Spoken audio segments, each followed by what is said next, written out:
नमस्कार, आपण पाहतो आहात युग बदल न्यूज मराठी। राशन कार्ड धारकांच्या प्रलंबित समस्याकरिता शिवसेना उद्धव बाळासाहेब ठाकरे पक्षाच्या वतीने अकोला तहसील कार्यालयावर धडक मोर्चा।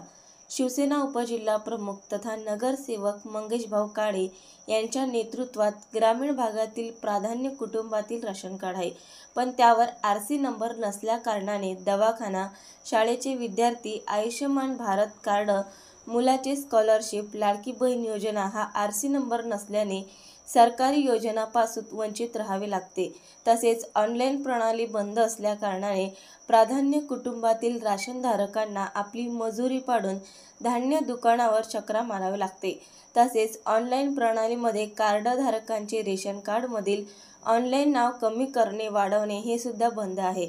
तरी याची दखल घेऊन मंगेशभाऊ काळे यांच्या नेतृत्वात भव्य मोर्चा काढून तहसीलदार यांच्या दालनामध्ये नागरिकांसह ठिय्या आंदोलन केले।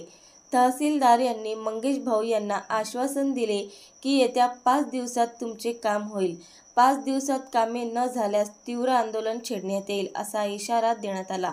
यावेळी शिवसेना युवा नेते पंकजभाऊ जायले, शिवसेना उपशहर प्रमुख निळू पाटील, विभाग प्रमुख प्रमोद धर्माडे, उपशहर प्रमुख नर्मदा धर्माडे, शाखा प्रमुख विशाल बावणे, उपशाखा प्रमुख धनराज साकला, माजी ग्रामपंचायत सदस्य निलेश काळंके, आशू कराडे, संगीता डाळू, मीना इंगळे, उमा पाटकर, संगीता भुजबळ, विलास शिंदे, मोहन गवई, माणिकराव मेंगे, रामहरी कोठाडे, दिलीप गोपनारायण, अमोल विलायतकर, महेश कुलकर्णी, प्रतापराव देशमुख, पुंडलिक काळे, अनिता देशमुख, सुनीता झारखंडे, सुनीता सावळे, जयश्री शिंदे, नीमा शिंदे, कल्पना झारखंडे, निकिता भाकानगरे, शेंडेताई, रमाबाई महानकरसह पदाधिकारी व कार्यकर्ते मोठ्या संख्येने उपस्थित होते।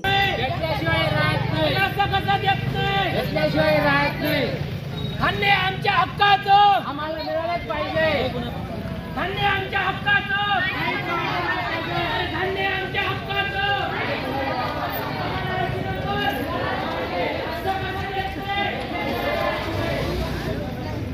नवीन अपडेट मिळविण्यासाठी चॅनलला लाईक आणि सबस्क्राईब नक्कीच करा।